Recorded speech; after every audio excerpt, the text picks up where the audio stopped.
All right. All right. Hello, Gavin. How are you? Happy Sunday, bro. Really good. Happy, Just fired up here. happy Sunday. Happy Sunday. So, ladies and gentlemen, we are here live. We are streaming on multiple platforms. We're so glad you'll be watching this maybe now, later, or whenever, but we're so glad you're here. We're going to bring incredible value here at Commercial Real Estate Investor Club. And the idea here is to bring multiple different types of guests. Today, we have a person who wants to get involved in real estate and investing, wants to learn more. I've been working with Gavin for a while. He actually helps me with a lot of my social media and marketing. He's a wizard at that. That's something he could school me, run laps around me, but vice versa. This is why I want to bring value to him to teach him about commercial real estate and investing. Gavin, welcome, welcome. Thanks for bringing me on to the show. It's always a pleasure. We're both sales guys, and it's nice to have this medium called commercial real estate to connect with. Absolutely, absolutely. So go ahead and fire away, Gavin. This is a really casual meeting, guys. And if you guys are thinking about wanting to come to the show, you're wanting to learn more about commercial real estate, I encourage you either reach out to me, go to one of our live events, or learn on YouTube, because we're putting incredible content out there. First you learn and then you earn. So Gavin, go ahead and fire away. What do you want to learn today? Absolutely. Thanks a lot, Joe, for passing the mic over. Essentially, getting started is not an issue, but when we get to the first portion, finding deals and finding buildings, let's crack at it. Let's take a crack at it, Joe. What are yeah, sounds good. Sounds good. So there's lots of different ways, whether you're looking locally or out of state. And the power of the internet nowadays makes it so much easier, because I remember when I got started in real estate, we didn't even have internet. Yeah.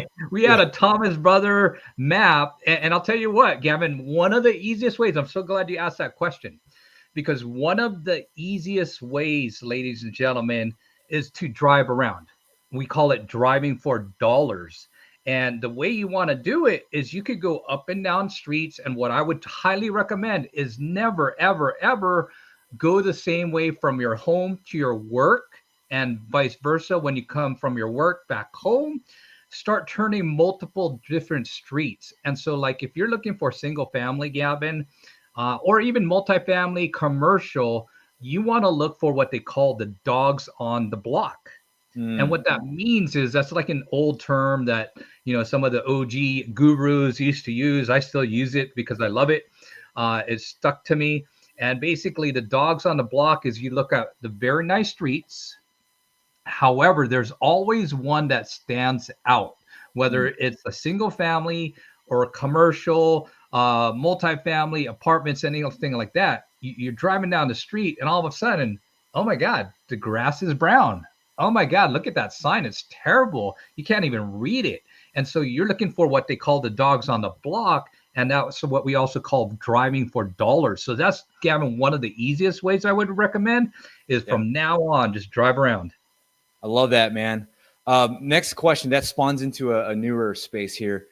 What if you wanted to get a lawyer involved for a very big property? The deal has a lot of legalities involved. Is that something you recommend starting, or when you build your team? It's a twofold question. So we'll start off with, do we want to get a lawyer involved on really, really big deals? Great question, Gavin. And see, that's the dilemma, and probably some people's mistake, including mine when I started. Oh, I want to get all my ducks in a row. I want to form my LLC. I want to make sure I'm incorporated and all that nonsense. I would recommend in the very, very beginning, especially if you don't have the means. If you have the means, you could go either way with it. But however, most people getting into investing in real estate, what have you, fix and flips, I would recommend taking more action, driving for dollars, sending out those letters, sending out LOIs before you go there. However, once you're already in action, there's multiple different types of attorneys. You do not want to hire a divorce attorney for real estate. Okay. And vice versa. If you're getting a divorce, don't hire a real estate attorney. And so real estate attorneys is transactional. Okay, so you might need one for buying, selling, what have you, but there's also realtors, right? So Mm. realtors are a really great way to get some of the things that are needing in a transaction. However, as I mentioned, there's multiple types of attorneys. So Yes. if you're wanting to do a big project, Gavin, what I would recommend is like a securities and exchange attorney. Mm. Okay. If you're looking to like, hey, you know what, Joe, I want to just go really big. I want to buy that 5 million, $10 million complex. Well, that's when you definitely want to start consulting with a securities exchange attorney, because when you start raising capital and you're not using your money or very, very little, you got to be careful, because I'll tell you what, when I've been seeing online on social media, LinkedIn, that's treading very on thin ice. And some of these folks are putting stuff out there where they're raising capital. And if they don't have a securities attorney, or the type of offering they're doing, could get them in a lot of trouble. Mm. Now, you also want to have like a transactional attorney or contract attorney when you start putting deals together. So if you're doing really, really big deals in commercial real estate, we usually start with a letter of intent, an LOI. And so you set out your intention. Hey, Mr. Seller, this is my offer, this price, etc. And then when you actually have an acceptance, when you want to make sure you put together a really good offering, a purchase agreement, and that you could also get through an attorney or a commercial broker. Awesome. I hate to make you sound like a broken record, but you have such a fascinating story.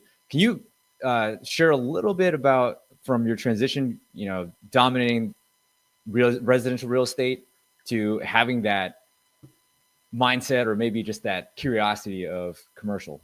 You mind sharing that? Yeah, absolutely. I'll tell you what, I'm one of those very, very rare breeds, what we call a resi-mercial kind of agent, a residential slash commercial.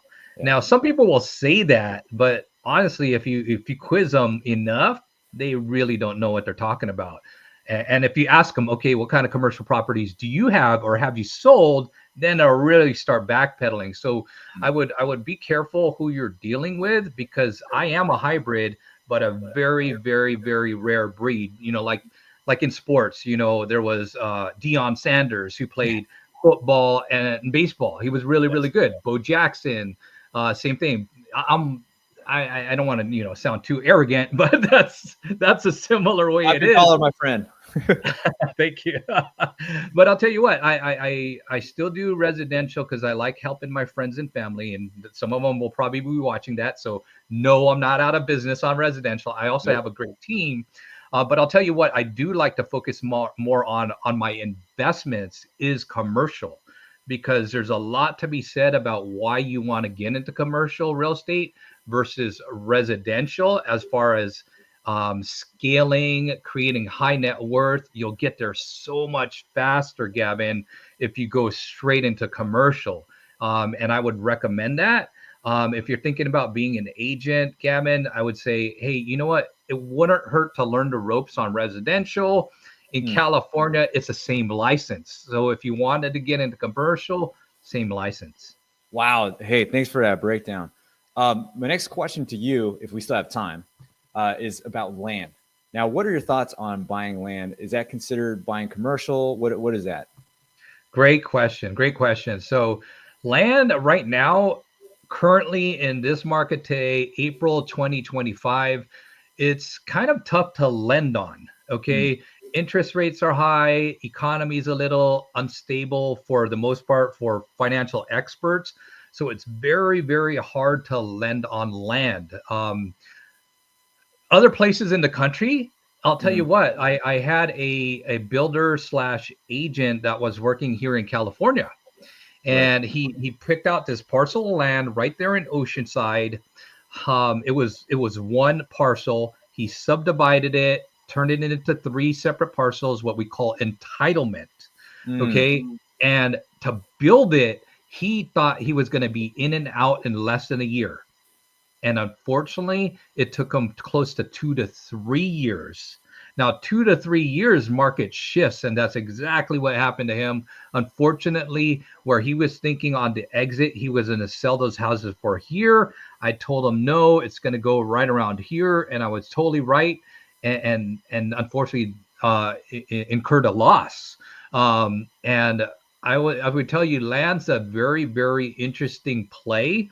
In commercial real estate, I mean, if you got deep pockets or nobody knows somebody who does, I would just say it wouldn't hurt to land bank. Land banking is when you buy a piece of dirt and you just sit on it. Okay, I'm here in San Marcos, and there was some people who did what they call land banking. One of my professors in San Diego State, when I was attending, a really good friend of mine, he actually bought and sold a few homes from me, and his father actually bought like just under a quarter acre here in San Marcos. Wow. Well, if you've driven here lately, it was right there on the main drag of Twin Oaks. The dad bought it for about $100,000, Gavin. What year was this? I would say about 30, 40 years ago. Holy smacks. I went And guess to what? Guess how Cal much he State sold it for? Marcus. Well, guess how much he sold it for, I'll Gavin? guess. 20 mil. No, not that. No, it was less than a quarter acre. Okay. I'm using California measurements here. What's the answer? Drum roll, please. $500,000. Just under $2 million. Just under under $2 million. Okay. He invested 100, got $2 million. Woo! Yeah. Land bank for sure, right there. Land banking. Yeah. I like that. Way better than putting it into an actual bank. That's a But I do want to comment on what you just said earlier about land, because I mean there's so many different directions you could go on land. A lot of people are making money on what they call entitlements. Okay, so if you buy a piece of dirt in what they call a path of progress and get a surveyor, you do a EIR report, a phase 1, phase 2, you do study, you divide it, go to the city and subdivide the land. That's called entitlement. You know what they say, a slice of pizza is usually more expensive than the whole pie. Yes. Okay. That's entitlement. That's buying land and dividing it and subdividing it. That makes a lot of sense. That analogy hits home very much. Thank you. When you get into, when I say you, I'm talking about us, the new peeps. We are entering into, now we're looking for the old dogs. I'm just going to quote that term there, and I probably butchered it. But when we're driving out there and we see it, we're like, hey, you know what? This might be this might be a shot. I'm going to go ahead and give a call. And one of the things over there is, am I looking for what I learned, a story behind it? The owner who owned it, like what's happened between the ownership of the building or the property. Is that something I should be looking for? I'm so glad you brought that up, Gavin. So buying the story is a really, really great way to go, because some people are so data driven, so Excel sheet, Google Sheets. Yeah. Hey, if these numbers work, great. If they don't, see you later. Okay. What we tie story is what we also call motivation. Okay. Yeah. What happened between when they bought it and where they are today? What happened? Okay. What's the motivation for them to sell it? Do they need the money? Is it a divorce? Is it a bad partnership? Is there potential where, hey, they don't really need the cash? Yeah. Because one of the questions when you start talking to these folks that have had property for a long time, ask them that magical question. What are you going to do with the money? Say we sold it and here you are, done deal after 60, 90 days. What are you going to do with it? Mm-hmm. And when you make sure you ask that question and they're like, I don't know, I'm going to stick it in the bank. Well, if they stick it in the bank, that's a great, great clue to say, hey, why don't you be my bank and I'll make you the payments and let's just figure it out from there. Ooh. Because that's the way where, heck, there's a lot of benefits I won't go into right now because that's just going to make this a very, very long recording. But that's right. Seller financing is a great way to go. Find these folks that have had their property a long, long time, see if they want to sell, and that's a matter of sending all these letters out, making some calls, driving for dollars, and once in a while, I promise you, it's just taking action, action, action. Once in a while, you're going to get on base, and you're going to find that incredible deal. Might be a triple or home run. Wow. A lot of heat here. I know it's springtime, but it feels like summer here, folks. So, Joe, dropping all that knowledge there. This is exciting. This is exciting.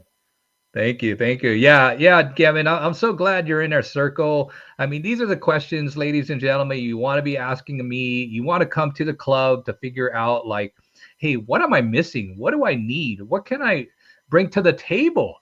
Because I've told people, the club is a community. We want people in there from all walks of life, whether you have money, you don't have time. You know how to look for deals, but you don't have the money. You need the knowledge, but you don't have anything else, but you have a lot of time. Okay, so that's what the community is about. It's a community of like-minded individuals helping each other out and to grow each other's generational wealth. Well put, sir. That's awesome, Joe. Thank you for answering my questions. I think this is what I got today from my notes, and you elaborated fully, and it hit home on many angles, and it's nothing but motivating. So thank you. Thank you, Gavin, for being on the show. Anytime. I'd love to see you again, Gavin. And yeah, I love working with you, and always a pleasure to have you. We'll see Likewise. you at the next event. All right. I'll see you next event.